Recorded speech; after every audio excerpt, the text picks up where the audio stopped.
What is going on in the world, Lubie? I mean, and good morning, people. It's good to have you guys with us. Destined to go to the racetrack later on today.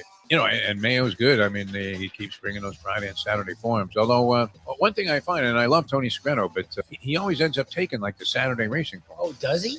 Does he even bet? Why does he need the Saturday one? Is he betting on Saturday? I don't know. I mean, is that just a byproduct of being in the media forever, where whatever they're giving away, you're taking one? Like, even though you have like zero use for it. What do you mean? Is he watching FanDuel? I don't think so. That's not Tony's bag. I have no interest at all in even watching any of it, and I almost grab it every week. Yeah.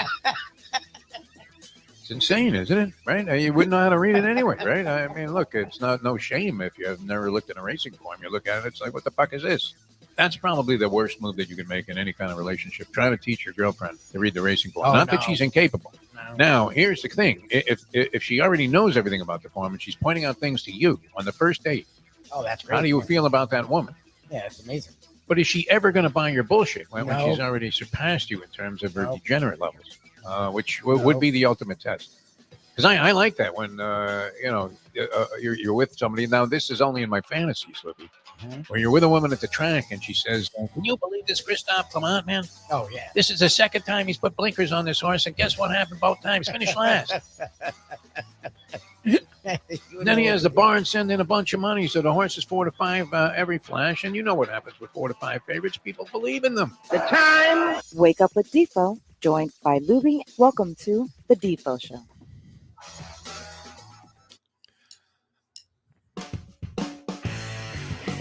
All right.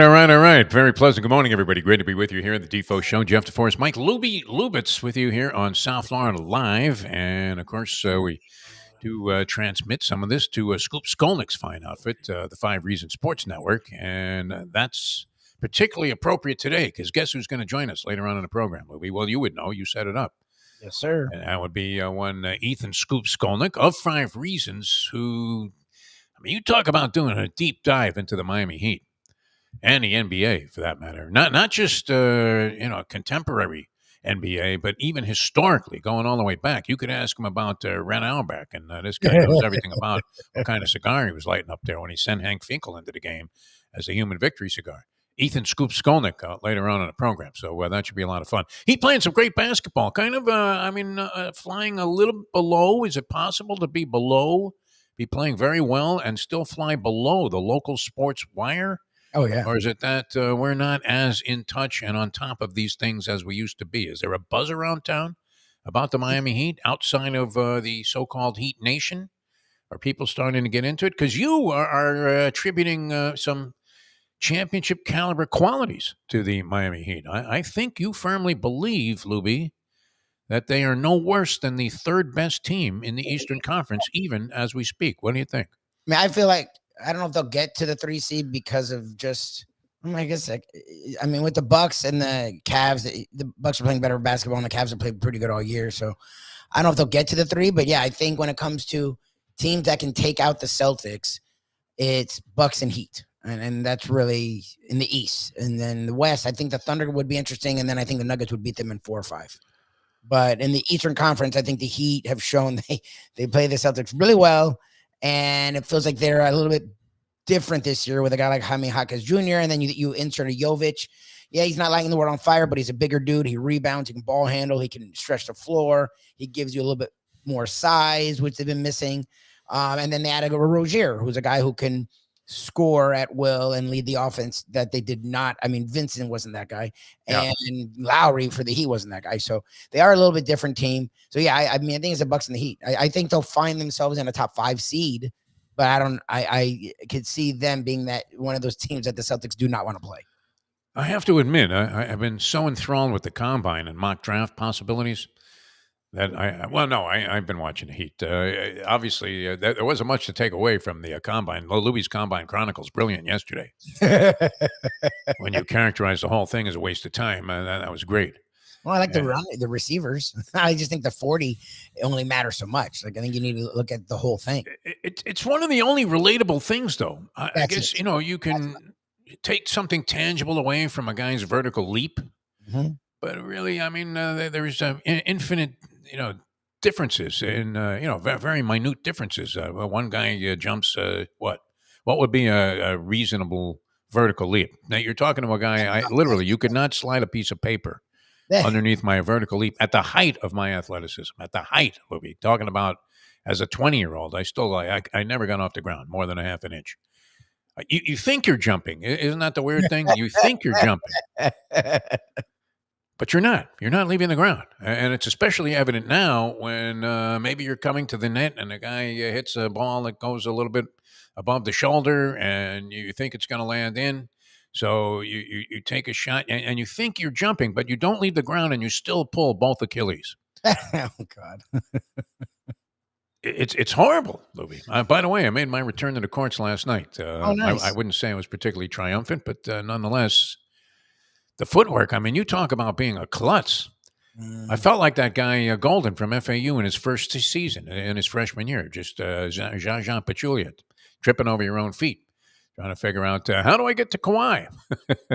Let me lumber over there and ruin the guy's chance of having any shot of getting out of this round of the playoffs. Anyway, Heat playing great basketball. We'll analyze that a little bit. From the eyes and through the eyes of one Ethan Scoop Skolnick and see what else is going on in the East. Cleveland, I didn't realize this when they lost to the Knicks. They were missing Donovan Mitchell in that game. Oh, okay. Yeah. We were all over that yesterday. Maybe a correction is in order. Does Jim Sarney allow us a corrections column when we say something that is completely ignorant? Like that, man, how could they lose to the Knicks? Knicks had nobody, but they didn't have anybody either, right? Because Donovan Mitchell is that guy. Oh, yeah.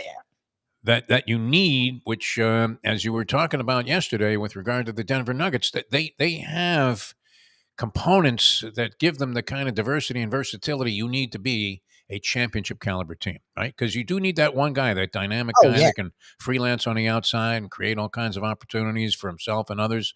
And they have that in Jamal Murray. And are they not somewhat similar, all of these type of players? The Damian Lillards, McCollum was like this. You have many players that really, Gilgeous Alexander is that guy now for Oklahoma City. He's emerged out of nowhere. Well, he was good last year, this Gilgeous Alexander. But when did he become this caliber of player? And when will anybody ever recognize it? Because you're lucky if on the late night Sports Center you see a highlight of Gilgeous Alexander playing for Oklahoma City. Because it's OKC. And nobody gives a fuck about made Oklahoma himself City. He's a legit superstar. They don't talk about him at all. Yeah. No, he's great. I mean, it actually would be hysterical, good fun to watch on a regular basis. But you're not probably going to see that too frequently. But every team needs that one guy. It would be Jimmy Butler, obviously, for the Miami Heat. He has to be that guy that kind of carries the load a little bit. But on top of that, you need the other complementary pieces if you have them. I mean, imagine they have Murray, and then you have Nikola Jokic solidifying everything and really being the main impetus behind what Denver does. And as we said, Gordon and Porter playing excellent basketball.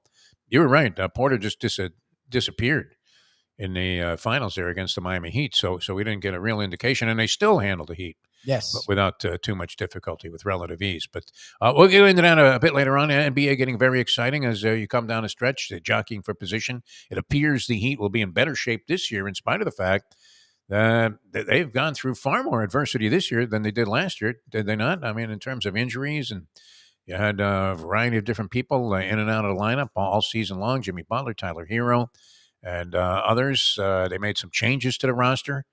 And somehow Spoelstra always manages to put the pieces together and have them perform at optimum level. And they're always going to be a tough out. I don't imagine anybody wants to see the Miami Heat on their schedule when they get to the postseason, no matter what round of the playoffs it turns out to be. And still, it's hard to get away from the chalk, isn't it? Always. Right? And you're looking at Boston and saying, who's going to beat them from this bunch of Eastern Conference wannabes? And it doesn't look good, because mostly fueled by injury and the fact that the other teams that were playing very well seem to be compromised. And I don't know. I mean, without Donovan Mitchell in the lineup, I'm not sure what the Cleveland Cavaliers look like, but they looked like losers the other day. No. So we shall see. Good game. I watched some of them. I didn't catch all of it. I was out for a while. And I got home in time to catch the beginning of the third period of the Panthers and the Rangers. It was 2-2, so essentially the game was going to be decided. And the Panthers really dominated. I was reading this handicapper, and we've often dissed these guys from Action Sports Mm. and gone ahead and brought you after the fact their comprehensive analysis and acute analysis of a game from a betting degenerate gambling standpoint. A lot of stats, a lot of quantifying numbers, a lot of analytic type of stuff going into it. Deep analytics that I wouldn't even conceive existed. I mean, not even the Elias Sports Bureau could come up with some of this numerology that they use to dissect what's going to happen in a ball game, or in this case, a hockey game. And this guy hit it right on the head. He was saying that the Panthers are statistically, analytically, one of the best teams, if not the best team, in 5-on-5 situations, Libby. When both teams are at full strength, they're dynamite. And that their penalty killing and power play numbers are also commensurate with a team that would be performing at a very high level. That there wasn't a big drop off there. 5-on-5, they're as good as anybody, if not the best in the league. And that the Rangers don't stack up as well in these 5-on-5 situations. And if you watch the third period, Louis, here you go. Here's my Don Cherry moment. The Panthers really would not allow the Rangers to penetrate into their own offensive zone. They had a zillion takeaways at the blue line as the Rangers were mounting some kind of offensive attack, and they really kept the pressure off of Bobrovsky in the third period of this game, and kind of dominated there. And they finally, after putting a lot of pressure on Shesterkin, right? Shesterkin, is that how you say it? Shesterkin, the goalie for the Rangers. Shesterkin, yeah. I think the middle syllable is the one that's emphasized. Shesterkin. Oh, okay, I don't know. Yeah. I thought it was Shesterkin. Yeah, I don't know. I'm not even gonna lie to you. Gargle with a I heard kamikaze. a name that I couldn't tell you exactly how to pronounce it. Well, he's real good. I mean, there's no doubt about it. You wouldn't have that many points if your goaltending wasn't good.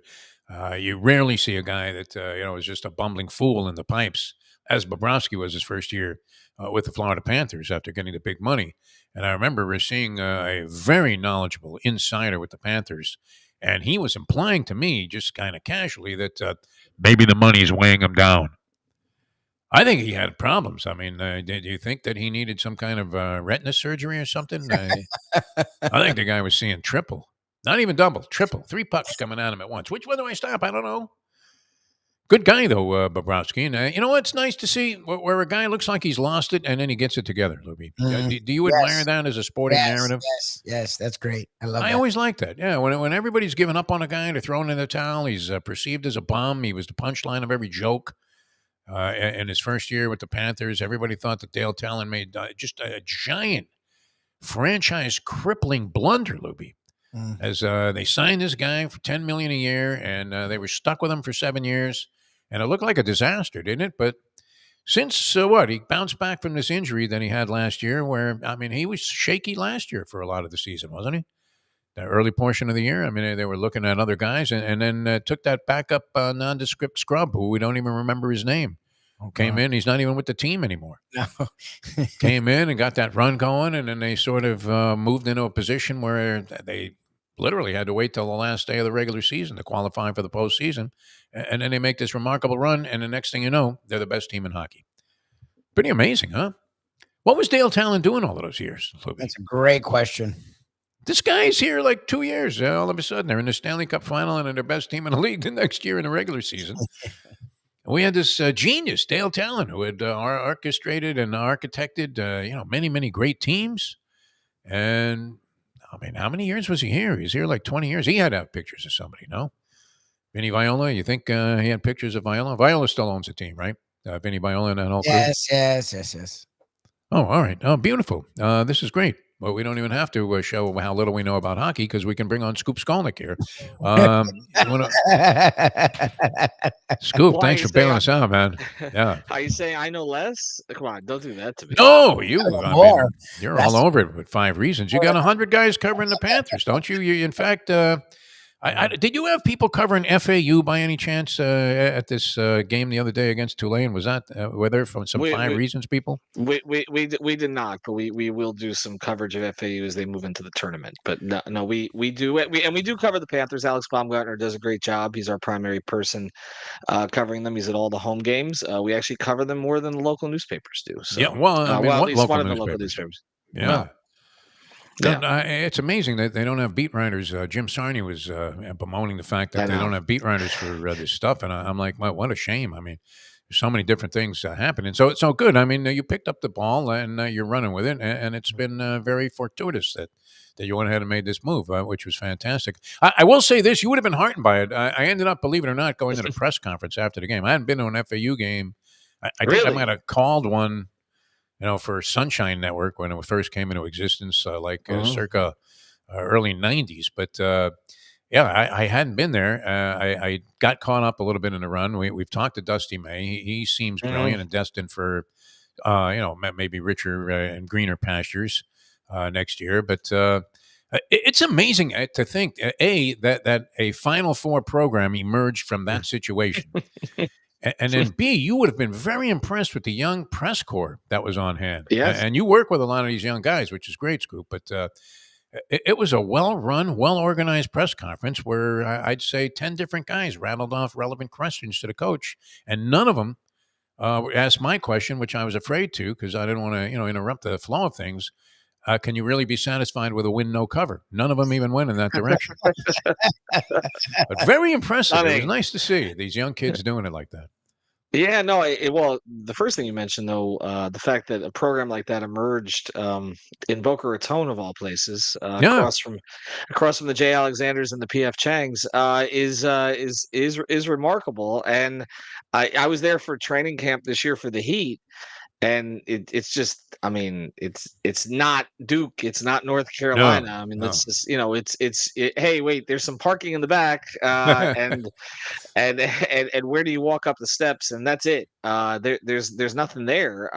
So it's really crazy what Dusty May's done there. And when you look at what's happened to University of Miami this year, which they've really struggled Yes. after last year.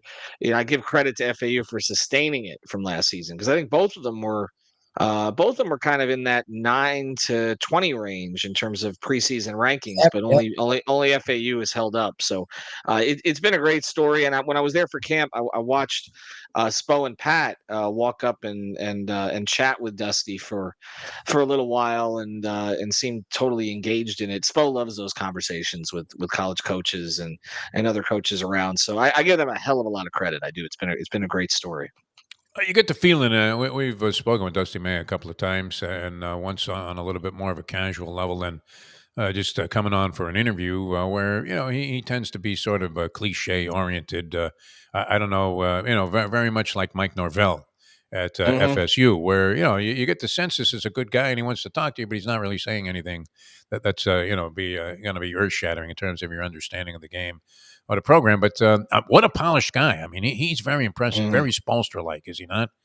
Yeah, yeah, Dusty May. yeah. I mean, he I believe is going to be highly successful, not just based on what happened last year, but he just strikes me as the type of guy that really has everything buttoned down and knows what he's doing. All right, what's happening with this Miami Heat team? I have to say I'm blown away, surprised at the efficient manner in which they're just rattling off win after win after win, in spite of whatever their circumstances are.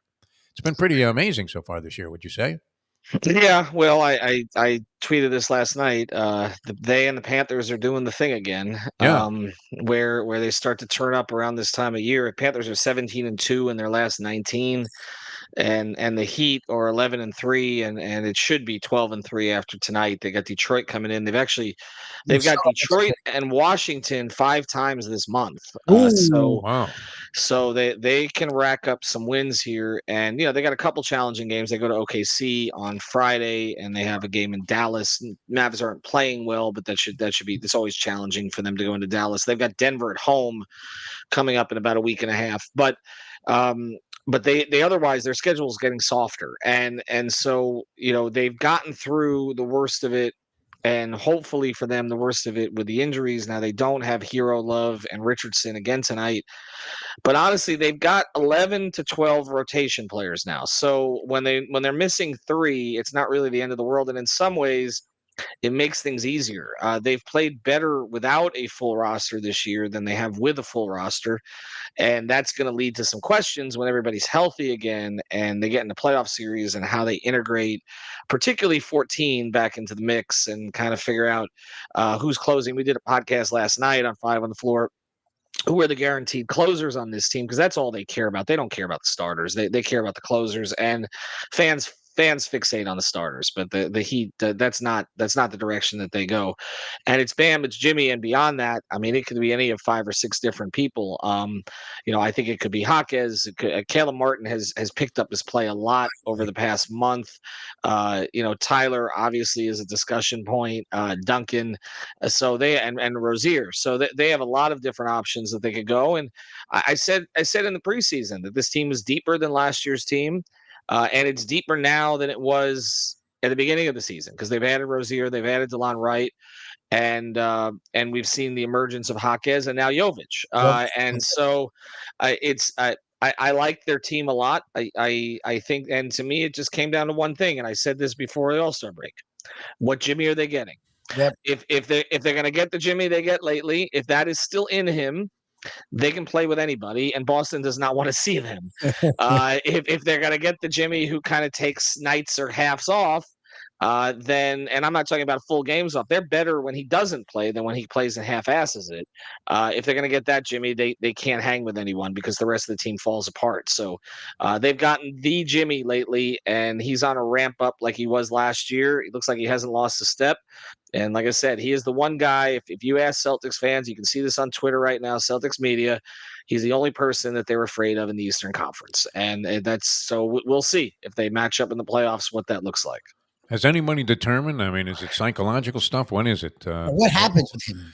Yeah, I mean, A competitor, like all year. what is the problem there? Yeah. He's a troll guy. He's just like I mean, he's developed. He's tried to explain it in a recent interview with Chris Haynes, but when he explains it, I feel like he's making it up as he goes along. I just think that he needs certain things to trigger him and motivate him, and it's just part of the deal for the Heat. They manage it as best they can. He's more of a challenge, I think, to manage than any star they've ever had, but he's also provided as much of a payoff as just about any star that they've ever had. So whatever he needs to do to get himself in the right frame of mind to perform at this level. But it's just, it is kind of crazy that the former number 30 pick who had to transfer out of junior college, who wasn't heavily recruited, who does not have any elite skill set. Like he's not uber athletic. He's not, obviously lately he's been a great shooter, but he that's not traditionally been his thing over the course of his career, that he's able to just turn it on and embarrass people whenever he feels like it. With Dwayne, you got it, right? Like he understood it, like early in his career, like that. I mean, he was a freak, ridiculous athlete. LeBron, obviously. With Jimmy, it's just, I don't know. He just he puts his mind to it, and he's like, okay, I'm going to destroy you tonight. And he does, and if he's doing that, they believe they can beat anybody. He's a pain in the ass too. I mean, if you're a defender, yeah. I mean, you have him stopped. Does another 6 dipsy doodle moves, and then all of a sudden you're up in the air and he gets fouled when he had no chance to make a basket. And very, very frustrating guy when he has his mindset. I mean, can you see it, Scoop? You're at a lot of these games. I would imagine almost all of them. And can you tell before the game by the body language? We're getting the wrong guy here tonight. Well, you can't tell before the game, but you can tell very early in the game. We have gotten to the point where you are looking at the first 3-4 minutes. If he's being passive and distributing, you can tell that it's not going to be one of those nights where he turns out. And it's funny is that there have been a couple games this year. The Indiana game strikes me where there was a game at home. He didn't do much in the first half. He had like 30 in the second half against a team that doesn't play any defense. So there are rare occasions where he'll do that.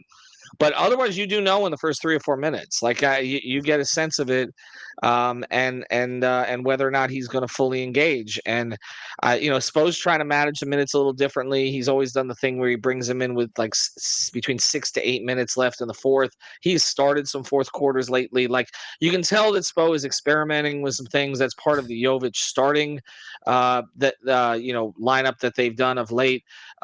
But I don't think that Eric's shown all of his cards at this point, and honestly, I don't think Jimmy's shown all of his cards at this point. There's a little bit more there, and the one thing about the East that is set up so nicely for them is that there's really one team to target, there's one team to target, and they know what they have to do to beat that team, but there's nobody else in the East that scares them. The Knicks.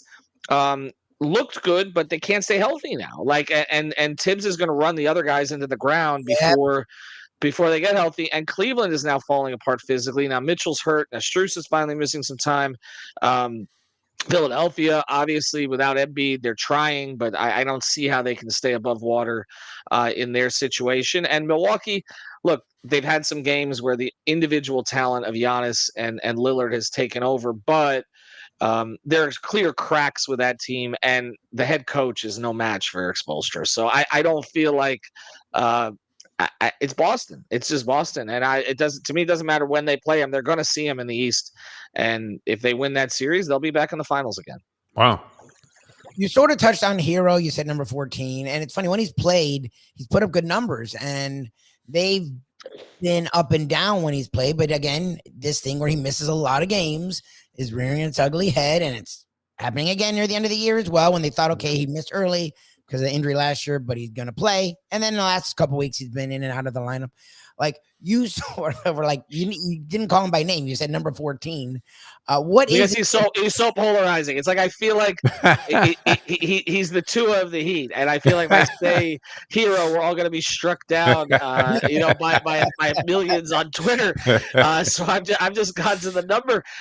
Look, I've been a big supporter of Tyler's, because I don't like a lot of the narratives because they're wrong. I mean, he does care absolutely about the game. He puts the work in. He's not Hollywood in that regard.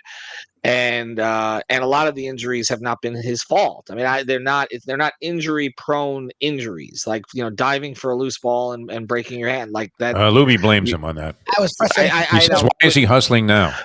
We've discussed that one over and over. Or stepping on a foot. I mean, Jimmy stepped on a foot. I mean that, right? I mean, and missed time because of it. This latest foot injury that Hero has, honestly, he's kind of popped out of nowhere. He talked about how it's something that they were managing before. I mean, this came after the knee, but I don't characterize him as injury prone the way that I characterize guys that are out of shape or not putting in the effort, and that's why they get hurt. But with that being said, availability is an ability, and and the problem now is that we're 60 games into this season, and we've still not seen the Bam Tyler Jimmy thing click. And they haven't played that much together, particularly down the stretch of games. And when they've started and played together, the Heat have a losing record. And so I think that's why there is a point where even myself, I'm like, okay, I said when Tyler comes back, he starts and he closes. Well, now I'm coming off that a little bit. Like, maybe he still starts, but maybe he doesn't always close, because I just think that we've seen enough of a sample size with Duncan that he just makes everybody better, and he's available. He's available like that, right? He plays, and their lineups are all better empirically. Like, when I'm arguing for Tyler to start over Duncan, I don't have a case empirically, because empirically, like, Duncan, the Duncan Bam numbers are better. The Duncan Jimmy numbers are better. The Duncan with everybody numbers are better. But it's that Tyler, theoretically has a higher upside than Duncan. He's a more skilled overall player than Duncan, even though Duncan's made improvements there. But if he's not on the court, if they get on a roll here, if Tyler misses another week or two and they're still winning, let's say they go into OKC and they win with this starting lineup, okay? Let's say they go into Dallas and win. You're going to have a hard time making an argument to change it. You just are. And so I think Tyler's got a little bit of an uphill climb when he comes back. I'm a Tyler Hero fan. It looks to me, as you said, Scoop, that he worked to try and improve his game, much like we've seen the changes in Duncan Robinson's overall ability and his floor game in general as compared to what it was a couple of years ago. So I have a lot of respect for him. I think he's bought into a little bit of the Heat culture, even though he's got some Hollywood elements to him, and it doesn't look like he would suffer right when it came to finding a chick. Let's say much. And I don't know if that's women weak in legs, if that's part of the factor there. I guess people thought that maybe he went a little Hollywood his second year, but I like the way he's performed overall, and I think he gives them a different dynamic on the court, where you have a more feared scorer. Yeah. Who can bail them out in spots where the other team has played good defense for 20 seconds, and then somehow the ball ends up in this kid's hands, and he's able to make something happen where other guys might not be as reliable in that situation. All right, as you look at and whatever happened to Darrell Wright, by the way, that struck me when you mentioned. Is this Wright that's on the Heat roster his brother, his son? Yes. Who is he? I mean, no, he's his brother. Delon, when Darrell was, this is how old we are. When Darrell was 18, Darrell was drafted when he was 18. Yes. If you remember, Darrell, a rare Riley move to draft a high school kid. Yes. Well, yeah, but the context of it at the time was they were coming off that run with Dwayne as a rookie, and they had a young team. Dwayne, Caron Butler, Lamar Odom, the team that went from 0-7 to 42-40, and actually took Indiana to 6 games in the second round. A fun team, and Caron and that group. But then, like a month after that, so they drafted Darrell over Jameer Nelson. Yes. Who was the more polished player, played 4 years of college at St. Joe's. And actually, the funny part about that is the one who was most against taking Jameer, because he didn't want a small point guard, was Stan. And then Stan ended up getting Jameer in Orlando and loved Jameer, and he was his point guard. In fact, he overplayed Jameer in the finals that year instead of Rafer Alston after Jameer came back for injury. It might have been the reason that the Magic lost the 2009 finals, because Jameer was rusty. So there's a whole bunch of history and context to this. So they drafted Darrell, and then they traded for Shaq. And the whole timeline of that team changed, and because they didn't have Caron, and they weren't a young team anymore, they were Shaq's team. Yes. And so Darrell ended up in the G League, or at the time it was the D League. I actually spent some time with him. They used to play over it instead of Sioux Falls. You could actually, instead of going across the country, you just had to go across Alligator Alley. They were Hero at Fort Myers, and so. And then Darrell, he had kind of a choppy first stint with the Heat. Became a pretty good role player in some other places. Came back very late in his career, but always had a relationship with the Heat organization, with UD, with others in the front office, and of course with Dwayne. He was kind of Dwayne's little brother. But Delon was legitimately Darrell's little brother, and so Delon was 11 when Darrell was drafted. He's 7 years younger, so he would be around a lot. And we talked to him about that on the podcast. He's a good guy. He's really grown up, and he's been a good role player over the course of his career. He's never really stuck somewhere, but he's kind of made defense his calling card. And if they need him, I don't think he's going to be a regular on this team as long as Rozier is healthy, and especially with Richardson coming back at some point. But if they need someone to guard the point of attack, if you've got a Dame Lillard who's going off, I mean, you look at some of the guards in the East, they may have to deal with Maxey, Lillard, Drew Holiday, right down the line. Mitchell, you could throw Delon right on him for 5, 6, 7 minutes in a playoff game, and he had pretty good results against Heroes. So when they 2 years ago, so I feel like it's a good move.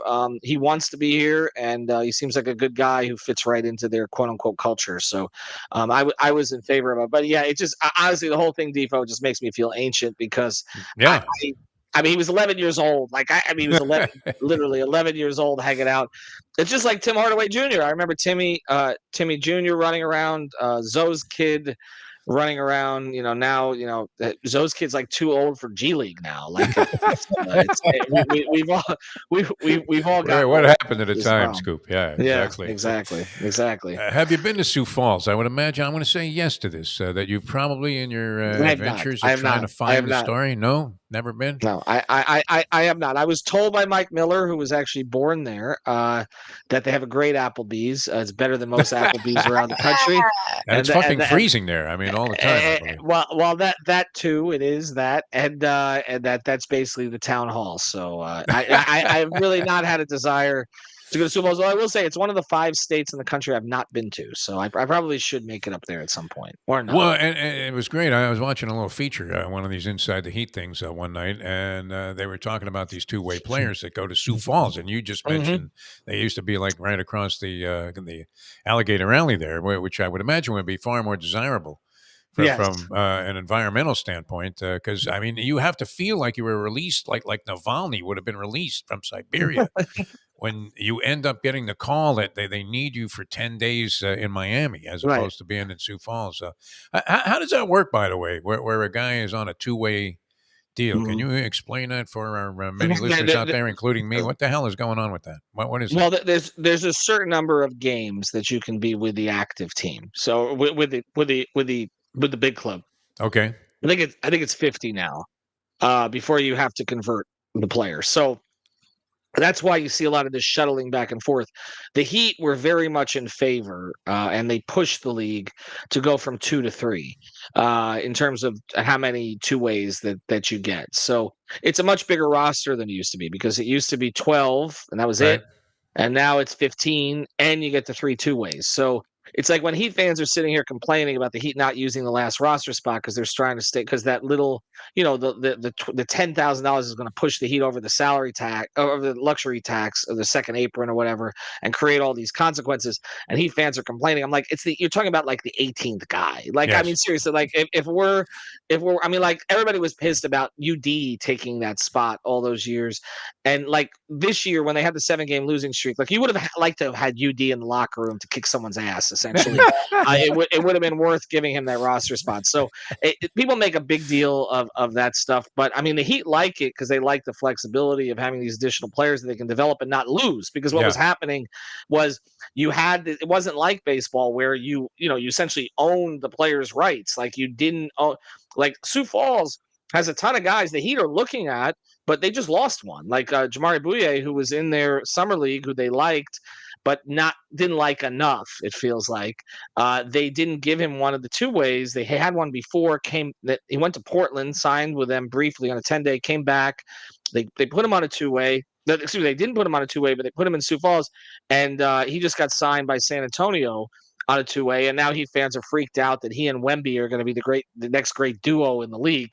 The Heat, again, they like the kid, but they didn't like him enough to make sure they retained him. But yeah, you got a lot of players down there that they're monitoring, but they don't. It's not like AAA or something like that where they own their rights. So they just have these 3 right now. It's Kane, Swider, and Alondas Williams that they've got on the two ways, and I like that the NBA did this because I feel like if you're going to develop a guy, you should be able to keep the guy, and so it's worked out pretty well for them. And Eric and Adam Simon have pretty much been the ones who've pushed this philosophy forward. Lubie, so I know you touched on the Bucks, and you did sort of an East recap, which is sort of what I would have said about the East. You didn't mention the West. Yeah, well, that's a different story. Like I'm not guaranteeing anything once they, if they get to the finals. Like to me, it's Boston or Miami in the finals. I don't know who the hell is coming out of the West. I really don't. I mean, honestly, it should be Denver. I was gonna say, like, it feels like we're doing the thing with Denver again because Jokic sort of paces himself. But when you watch Denver play and they give a shit, like that 2 minutes, where were they down by 2 versus the Lakers, and the Laker fans were giddy.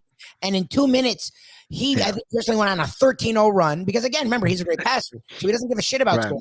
But he wants to fucking score. We saw it. He doesn't goddamn miss. Literally, the finals was like, dude, miss a fucking shot. And they were up like 12 in like 3 minutes. It's like, okay. Yeah.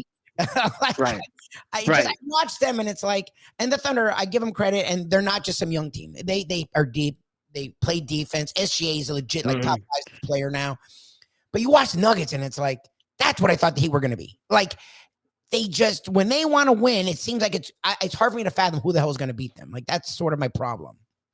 Yeah, and I'm with you. And there's some teams that are ahead of schedule. You mentioned OKC. I don't want to deal with them in a year or two. They feel very much like the OKC team that was built before, Yep. except this time they have even more assets. Like Sam Presti hasn't even deployed his first round picks yet. He's got like 18 first round picks over the next 4 years, Yeah. and he can trade those for anything he wants if that's the direction he wants to go. And they already have their sort of 3-man core with Jalen and with Chet and with SGA. So like they're loaded. Minnesota to me is ahead of schedule in some ways. I don't trust them completely. And then the Clippers. If they're healthy, can they make it through 4 rounds healthy? Like, because their talent is overwhelming if they're healthy, but I don't know if they'll be there. And we're not going to talk about the Lakers and Golden State because that's all ESPN does all day long in their playing teams. So there's no Are they reason to 1 and focus. 2 in the West right now? You would swear that was the case. In the ESPN standings, and I'm wondering when they both lose in the play-in, and Lakers are more likely to lose than Golden State in the play-in, but I think they both might. If ESPN just stops covering, like is that it? Like They'll still go, be talking the Lakers. the Cancun championship? I'm not really sure, but look, Dallas has a puncher's shot at the very least. If because of Luka, but getting back to Denver.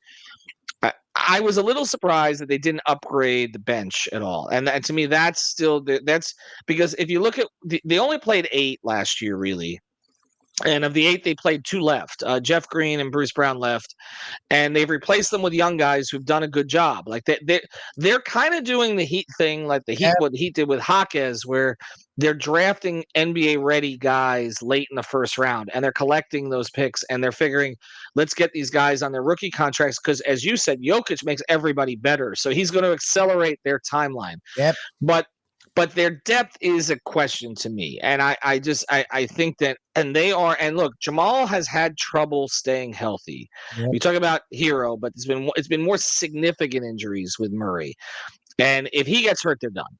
They're done. They're just a totally different team when he doesn't play. So their starting lineup is the best in basketball. It fits perfectly. KCP's been a great fit there. Aaron Gordon may give Jimmy more problems than any defender in the league right now. So no, you don't want to see them. If they get to the finals, they're winning the championship. But I mean, could Luka go nuts on him? Could Shai Gilgeous-Alexander go nuts on him? Could the Clippers, if Kawhi is playoff Kawhi, beat them? Yes. I don't think they're invincible. But I do think they'd beat Boston. I said it yesterday, and I'm going out on a bit of a limb here. I'll take the field. Everybody's taking Boston right now. I'll take the field. I just don't think Tatum and Brown have it in them. I don't. You and Lubie are on the same page, yeah. When it matters, he sees Porzingis being carried off on a stretcher somewhere in the postseason. Also, he might be. He might be. I can't help but think every time I see Jaime Jaquez play, he reminds me, has a similar hairdo as this guy did at the time. But when I used to run full at the Hollywood YMCA with Tommy Chong, very similar slashing type of game also as Chong, who was not a bad basketball player. You wouldn't necessarily think so, but the guy had some game. But they're one and the same if you went back like 50 years with the hairstyle and everything. A hell of a player, it turns out. Well, was this guy ready to go or what? That turned out to be a very fortuitous pick there by the Heat. All right, Scoop, always a pleasure. 5 reasons. How do people get on that and get all your great stuff, including 5 on the floor and all of this tremendous local coverage that you've generated, where the papers have just thrown up their hands and said, yeah, sure. How do people find you? Well, the hub is 5 Reasons Sports Twitter. So if you go there, you'll find pretty much everything because we tweet it all out. But subscribe to the YouTube channel. We're getting close to 26,000 subs there. So check that out. That's the 5 Reasons Sports YouTube channel. And our leading podcasts are 5 on the Floor, of course, on the Heat and the NBA, 3 yards per carry.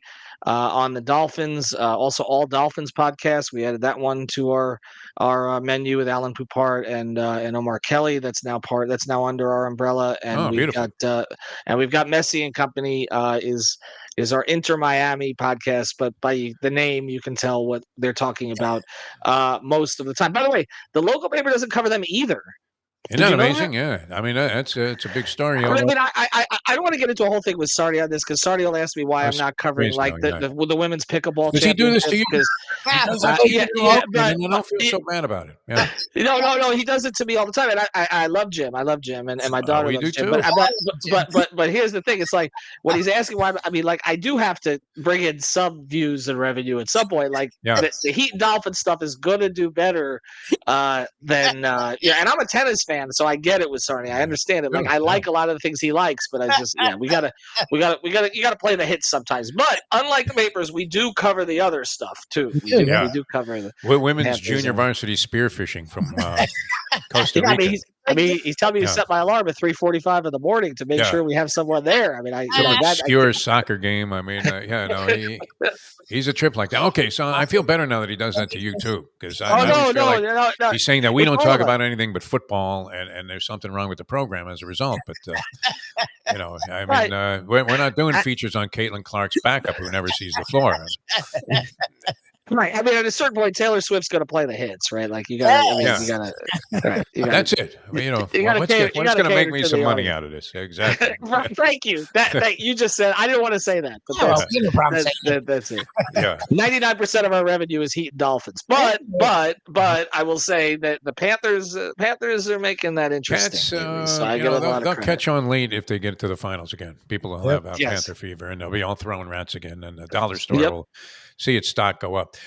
Scoop, always a pleasure, and thanks for having us as part of the 5 Reasons Sports Network. I noticed we weren't mentioned in any of the top categories. We'll throw you some stuff. You always do well when you appear on your own network. It's great, which we like. So this will be highly viewed on 5 Reasons. So thanks, Ethan. Always a pleasure, my friend. I am heading over to the women's pickleball championship. I'll see you later. We'll see if Sarni's there, man. I mean, he's not showing up at these things himself. That's the funny part of it. All right, thanks. Appreciate it. Yeah, Jim Sarni. I'm glad he does that this That makes me feel so much better, honestly. It really does. Thank you. I feel like I just had a bowel movement. It's unbelievable. I feel relieved. Like, I won't hear from him for like 2 days, and I'll get a text out of nowhere at like 3 in the afternoon. Are you watching now? Jones really killing it. I'm like, is there basketball? I don't know if I should. Like, no, the lacrosse. The Central Atlantic Tech lacrosse game. I'm like, why would I be? What are you? I don't even know how to respond to any of these words. He was watching the Honda Classic. I can't get used to this new thing. Cognizant, is that it? Cognizant tournament that took place. Some unknown. A lot of new guys. We were mentioning this the other day. It's like a lot of first time starters. Are not necessarily their first start, but their first-time winners on the tour. Austin Eckroat. He wrote to me about that, and he asked me if I was watching Nadal Alcaraz on Netflix. I was not. Is Reno going to be on the show today to talk about the Panthers and the Rangers? We had him last week. It's not like, I mean, how often can we? The guy says Puck struck out 6 Yankees in 3 shutout innings, 2 impressive starts. Okay. Not to worry about the Marlins. Has 2 new pitches, a 2-seam fastball. Cabrera also threw 3 shutout innings. Well, at least it's not just us. I give him. At least he spreads it around. There you go. And then he was talking, of course, about the Cats and the Rangers, which was, I mean, that was, a game of should have been of national interest. No, Lubie? Oh no, that's a huge game. I mean, it's a big game. Madison Square Garden. You couldn't ask for anything more spectacular than that. And the Panthers, they really did. I mean, they snuffed these guys at the blue line all night long. Every time the Rangers started to head up ice, they got absolutely. Defrayed there at the blue line with a poke check or something. I mean, it was really impressive that they kept all of the pressure off of Bobrovsky, who made some great saves in the game also. This guy's playing terrific in the pipes for the Panthers all year long. Best team in the league right now. Oh, does that scare you, Lubie? I mean, it should frighten you a little bit. Well, that's the thing is, you said we haven't felt like we've never had this. 2 years ago, they ended up winning the President's Trophy, but they hadn't had success since 96. So people questioned them, and then they went and barely got by an aging Capitals team, and then got throttled by the Lightning. So it just sort of really proved we were right to question them. This is different. They're coming off of a Stanley Cup Finals run. They went through the East, the juggernauts in the East. Yeah. They were dead in the water physically, so the Vegas Knights just Can't blame them for losing the final. put it to them. But when you heard about the injury report after, it was the fact that they were actually putting a whole team on the ice was actually impressive. And these were key players that were badly hurt. Tuck was playing with a broken sternum. I didn't know Yeah. he could move with a broken sternum. So, like, and he's playing hockey with a broken sternum. So, like, to follow that up with this year feels different. It feels like they're one of these teams now that they're just good. Like you see Boston every year, you see Vegas every year. It feels like they put themselves into that place where this is for real. Like I'm not questioning them like I would in the past. Who was the guy who used to call us about hockey? He was very knowledgeable, but he absolutely hated the Panthers organization back then. Remember we used to get this caller on the radio? And I can't remember his name, and he always went off and teed off on the Florida Panthers organization. He was not a fan of Sasha Barkov. Mike the Goldie Hater. That was it, Mike the Goldie Hater, and he was very knowledgeable about hockey. Actually, so it seemed. Yeah, he must be losing his mind because there's nothing to hate. I mean, the last 2 years they've been fantastic. The last year and a half, I guess. This has been overwhelmingly impressive what they've done, especially in the last 30 games or so. Because they started out kind of so-so, you didn't know which way it was going to go. And then, and I guess, they've dealt with all NHL teams could point to injuries at some point and say, hey, well, we lost these guys because let's face it, nobody's going the distance with all of their roster players, not a single one of them missing significant time. I mean, you get the feeling they're going to win every night. You really do. Yep. When you get to overtime situations, shootouts, you just get the feeling they're going to come away with the victory. And as this guy was pointing out, in 5-on-5 setups from all angles of analytics, numerology that you could never even dream up, never conjure up, they are superior in full-strength situations, and they've been playing well enough on the special teams. Listen to me, Lubie. I have no idea what the fuck I'm talking about. You're paying attention. That's fine. You like hockey. They just been dreadful to talk about, so it's fun that they're this. Yeah, and it's still, I don't know that it really lights a spark in the South Florida. Now down here they don't give a shit. But again, if it's 2 straight years where they make runs, that's how you build fan support. Any other city, people are going ape, man. The Stanley Cup Finals last year, precipice of maybe doing it again. Certainly in a position where you would feel pretty confident going into the postseason, unless some catastrophic thing happens to them in the next 20 games or so. But unbelievable, been a great season for them. And last night, a thrilling victory there at Madison Square Garden. All right, we have to run. We will catch you guys later on. Thanks so much for tuning in. We're going to be at Taco Craft in Fort Lauderdale, downtown Fort Lauderdale area. Taco Craft on Federal Highway. That is great and possibility. I mean, you talk about legendary stature in the restaurant business here. Is it possible, Lubie, that the great Anthony Bruno will be on the scene? Or yeah, he may. He was talking about doing it because it's one of his restaurants. Mark Falsetto, his partner. Yeah. Last time he was great. So maybe he wants to join in on the Food Talk Fund. I guess we'll see. What will Mayo look like on this show? What do you think? I don't know. He did a lot of. He had a couple of meals in the airport on the way out of New Orleans, including a lucky dog, which he is going to explain his point of view is that the thing was disgusting. But I can assure you, the lucky dog is a New Orleans classic and a go-to food item when you're there. Even more important than your first dozen grilled oysters. No, I'd put it behind the grilled oysters. Let's face it, when you're smashed and you're sitting at a slot machine and the wife brings over half of a chili cheese lucky dog, you say to yourself, thank you. It's great. You try not to get any on your clothes. All right, we will see you guys later on from Taco Craft at 1 o'clock on South Florida Live and the Let's Eat South Florida Facebook page with Mike Mayo's Lunchbox on his return engagement to South Florida. And we will see you next time. From Mike Lubie Lubitz, I'm Jeff DeForest. Thanks for tuning in. See you next time as we leave you on that. The time. It's 8:58. Let's go to eat a damn snack. Look what they done to my soul.